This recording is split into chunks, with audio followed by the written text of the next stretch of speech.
Hi. ഇപ്പൊ ഞാൻ നേരത്തെ ഒരു വീഡിയോ ഇട്ടുണ്ടായിരുന്നു. അപ്പോൾ അതിൽ കുറച്ച് പേര് ഇതാക്കിയിട്ടുണ്ട്. അപ്പോൾ അതിലൊരു 3 ആനയുടെ പേര് വന്നിട്ടുണ്ട്. ഒന്ന് പടയപ്പ, ഒന്ന് തെച്ചിക്കോട്ടുകാവ് ദേവിദാസൻ, ഒന്ന് തെച്ചിക്കോട്ടുകാവ് രാമചന്ദ്രൻ. അപ്പോൾ നമുക്ക് പറ്റാവുന്ന പോലെ ഇതിൽ നോക്കിയിട്ട് എങ്ങനെയാ വെച്ചാൽ വരയ്ക്കാം. അപ്പോൾ കളറിങ് അല്ല, മറ്റേ ഔട്ട്ലൈൻ മാത്രമേ വരയ്ക്കണുള്ളൂ. കാരണം മറ്റേ അവിടെ ഇരിക്കുന്ന കാരണം മറ്റേ കളറും കാര്യങ്ങളൊന്നും ഇല്ല. ഉള്ള പോലെ നമുക്ക് വരയ്ക്കാം.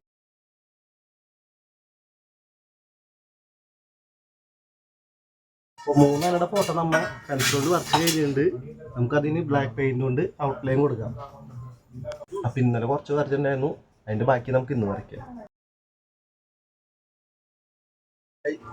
അപ്പോൾ നമ്മൾ ഏകദേശം വരച്ചത് തീർന്നിട്ടുണ്ട്. അപ്പോൾ എങ്ങനെ ഉണ്ടെന്നുള്ളത് നിങ്ങൾ പറയും. അത്ര വലിയ പെർഫെക്റ്റ് ഒന്നല്ല, എന്നാലും നോക്കിയിട്ട് പറയും.